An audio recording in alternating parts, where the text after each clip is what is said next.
All right, y'all. It is mid-June, and I have just finished my first drafts of the 2019 NFL season. Over the last week, I've been hitting Play Draft, Draft.com, the Draft app, and primarily we're talking about the $25 NFL Best Ball Championship Tournament. This is a tournament that I played in last year. I walked away from that experience with a lot of ideas on strategy and certain players that I wanted to target this year. So I'm getting an early start. And a lot of my friends have asked me, how on earth can you start drafting in June? Your first round draft pick could go down. Your top picks could get injured between now and the start of the season. That is certainly a risk. It's a risk you take. The advantage of it is that if there's certain players that you love, that you know their average draft position, their ADP is going to rise between now and August, you can get a head start on that. You can get ahead of the guys that you really want and really stack that squad the way you want to build it. If those guys' value increases over the next 3 months, it's going to be much more difficult to do that. Now, one other consideration is I'm noticing most of the guys that I'm drafting with are pretty sharp. They know what they're doing. As we get closer to August, more recreational player. I mean, I'm a recreational player, but more of the soft money that, guys coming in and just saying, hey, I want to draft all Steelers. That's my favorite team or what have you. More of those type of drafters will come in as we get closer to the season, and I'll continue to draft them in as well. But this year, first place takes down $1 million. That's what we're shooting for in this tournament. And let's go ahead and look at the structure real quick. I think it's probably a safe bet that most people watching this video already know and understand the best ball format. So I won't spend a lot of time on that, but the fast, dirty version of it is that there is no roster management. You draft your team one time, that is your team for the entire season. No trades, no drops, no acquisitions. Your highest scoring players on a week-to-week basis will automatically be the starters at their respective positions. So if you draft 8 wide receivers, your top 3 scoring wide receivers each week will automatically be your starters. This does change how you want to draft, and we'll talk about that in a minute. But when you enter this tournament, you're going to be dropped in at random with 11 other competitors, and that makes up your 12-team league. This tournament will have a total of 165,000 people in it when it's all said and done, but every one of those entrants will be in their own 12-person league. So step 1 is you got to win your league. Then in week 13, all of the league winners are pooled together and they're going to move forward through a process of elimination to get to the championship round, week 16. One thing to note here, if you make it to at least week 13, the playoffs, you're going to get at least $60 back on your $25 investment. That's not why we're playing this. We're playing this for the top results, the top money. But of course, it's always nice to know you at least got your money back. The ultimate goal here is to make it to week 16. You can see that even the minimum payout at that point is well worth your return on investment, and really anything can happen in week 16. A lot of the teams that make it to that point are going to have very similar roster construction because the same players that got you to that point are the same players that got them to that point. So it's going to become a game of diversity in who has one random player that might go off in week 16. That's very difficult to predict in June, but I have at least attempted to do so we'll talk about that here in a minute as well. Ultimately, the biggest takeaway here is that you're competing with 165,000 people. That's more people than the town I grew up in, and that would be if everyone in the town played in this tournament. So this is a mistake I felt like I made last year. I got too caught up on my individual draft, and I was responding too much to what I was seeing from the other competitors in my 12-team league.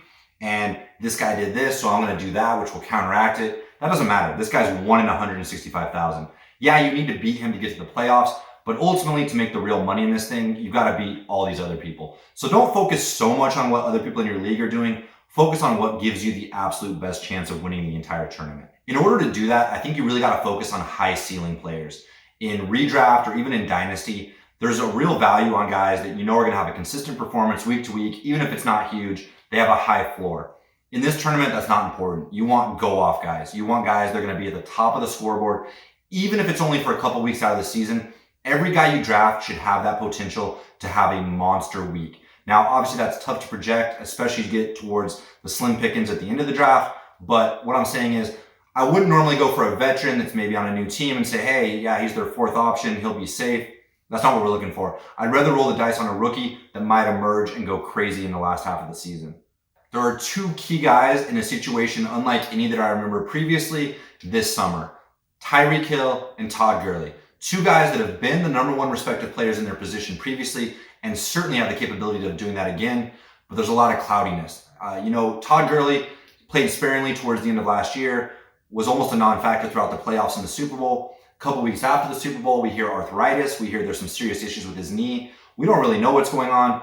Fast forward to June. The Rams have subsequently drafted a running back relatively high, but Todd Gurley says he's fine. He says he's ready for the season. I don't know what to make of it. Currently, he's being drafted number 17 overall and is the 10th running back off the board. So if he ends up being top 5, top 3 running back, he is an exceptional value at this point. Tyreek Hill is an even more difficult one because by all accounts, this guy's a total piece of shit. I don't want to draft him. I know nobody really wants to draft him based on what we know of him in his personal life. But as they say in The Godfather, it's not personal. This is business. We're trying to win this tournament. At this point, this guy's going off the board 68th overall because we don't know. It could be a 6-game suspension. It could be an 8-week suspension. A few weeks ago, we probably thought it was going to be he may never play again. But it's looking like he probably is going to play in 2019. And you have to take into consideration that this guy is a top 5 receiver, if not the number 1 receiver when he does play.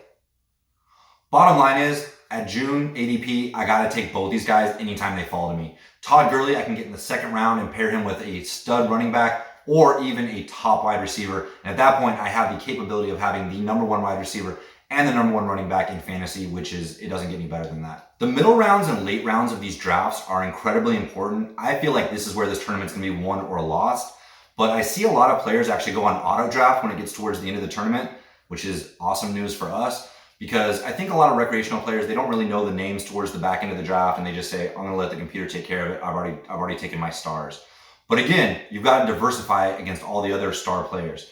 I want Saquon Barkley. Everybody in this tournament wants Saquon Barkley. We know he's going to have a monster year. But Saquon goes number 1 in almost every draft. Sometimes he goes number 2.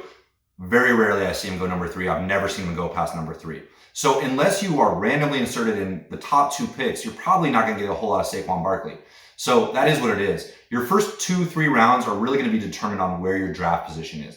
But after that is where you can make the money by taking smart players in right positions and getting value. We need to separate ourselves from literally hundreds of thousands of other teams, and that's going to happen in the middle and later rounds.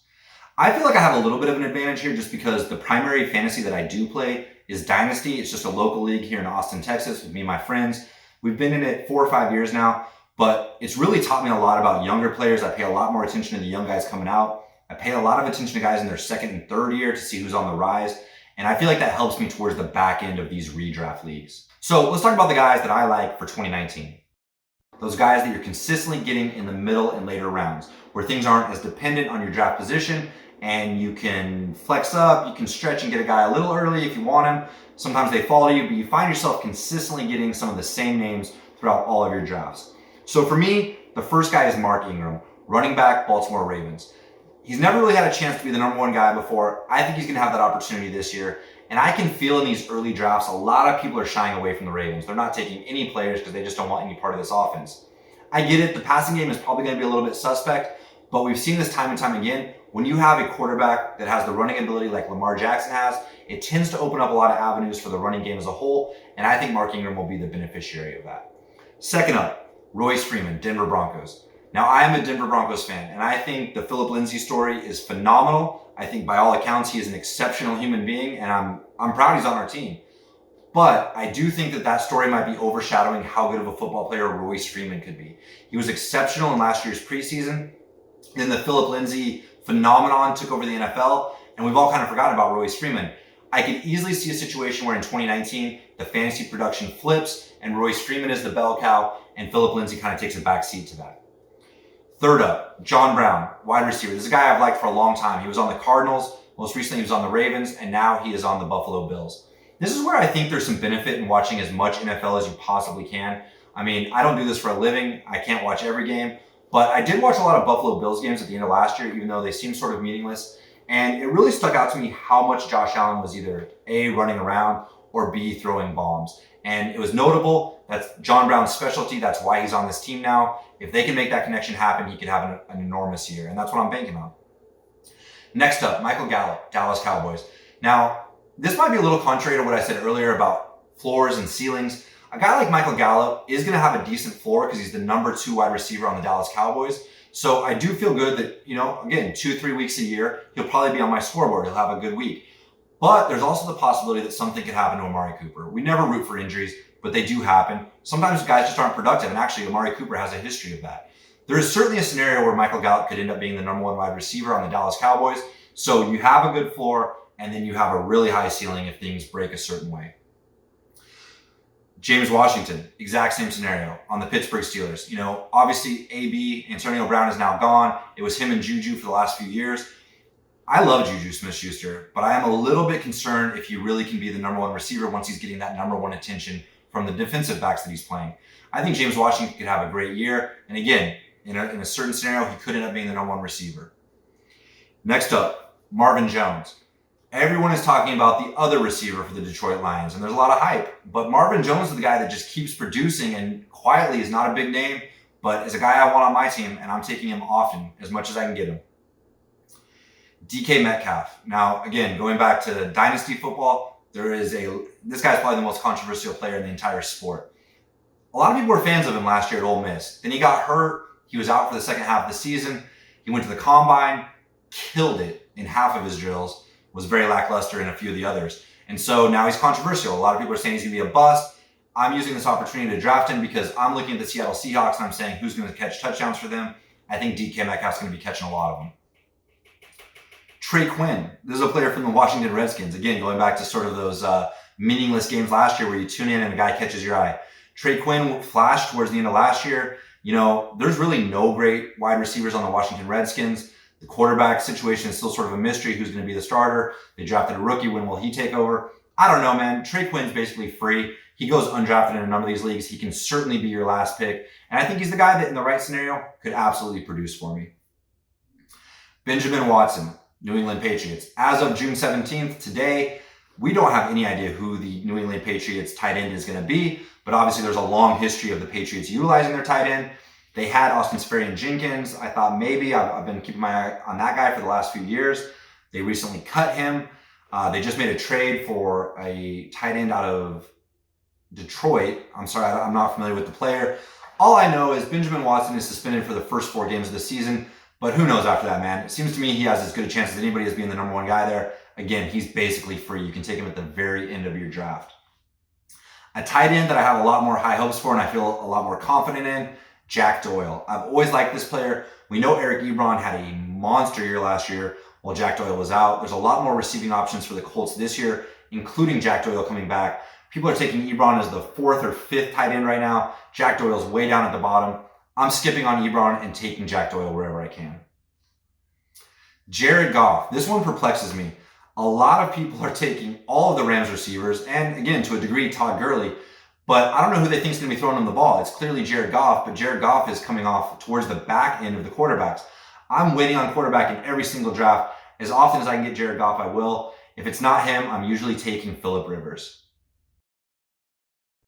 This leads me back to something I brought up earlier, which is probably an insane idea, but we're trying to project week 16 here in June. Now, week 16, I think, is the same week as Christmas. It's 6 months from now. It's very difficult to predict NFL production from week to week, much less 6 months ahead of time. But at the same time, we're playing for $1 million here, so it would be silly not to at least consider what are the matchups in week 16 and what's the most advantageous that I could pursue. I think the Chargers are vastly underrated. Gambling, over-unders, certainly in fantasy. The Chiefs are the darling of the NFL, certainly of the AFC West. People are forgetting that the Chargers had the exact same record as them last year. They've got one of the most reliable quarterbacks in the league, a top running back, maybe 2 top wide receivers. We'll see how Mike Williams does this year. So I'm taking Melvin Gordon often in round 1. I'm pairing him with Keenan Allen when I can, Mike Williams when I cannot, and I'm finishing off with Phillip Rivers, who's pretty easy to get towards the end of a draft. I'm hoping that that stack will lead me to a lot of success, not only throughout the regular season, but in week 16 when they play the Oakland Raiders. I could see it being a high-scoring game. I could see the Chargers needing this to beat the Chiefs or to compete with the Chiefs for the division. So I'm taking all those players as frequently as possible. Lastly, probably the most hotly debated issue with the draft format, roster construction. How many players should I be taking at each position? So last year, I went with 3 quarterbacks, 5 running backs, 7 wide receivers, 3 tight ends. Probably 90% of my drafts followed that exact same format. I think that is a good way of going about it. It does seem to be sort of standard. It's what most teams go with. I think it's a good way of trying to win a 12-person league. It does leave a little flexibility for injury or some weird stuff to happen. But I've been asking myself, is that really the best way to beat 165,000 people? And I think the answer to that is probably no. So this year I'm shifting to 2 quarterbacks, 2 tight ends, and then trying to maximize running back and wide receiver with all the other remaining draft spots. The idea behind that is you have to have at least 2, get you through the bye week at quarterback and tight end. This sort of speaks to the same idea of like, should I be handcuffing? Should I get the backup running back to the guy I took in the first round? Again, it's your prerogative. I don't think you should, because by the time you're relying on that, you're only really trying to beat your 12-team field. You're probably not going to win it all with that sort of thinking and trying to get backups and contingency plans. I think you got to go all out, get the highest possible scoring team, and it's probably a little more risky, but you got to try and find those players that are going to flash and lead you all the way to week 16. So for me, I'm going to try and minimize my quarterback and tight end and just roll with as many wide receivers and running backs as I possibly can. So I think that probably does it for our first report of the summer. I'll check back in July and August, and we'll see where things are shaping up there. I'm looking forward to the $5 version of this tournament. That's something drafted last year. I think they'll bring it back this year. I can't justify the full 150 entries of the $25 tournament. I'm just not to the level where I feel like I can financially justify that. But at the $5 level, I will max enter 150 for $750 total. Obviously, the prize pool will be a little bit smaller, but same format and a lot of the same strategies. In this $25 tournament, I'll continue to enter throughout July and August, but it will probably slow down a little bit. I'm trying to get as many in as I can early, because that's where I think I have the most advantage. And we'll see where things turn out. We're trying to win a cool million here this winter, but I feel good. I feel very good about the way this is going, and I feel like I have a good feel for the players. It all started last year, man. I watched a lot of football last year. I feel like I picked up some knowledge, and I'm hoping for the best. So we'll see you guys after Independence Day.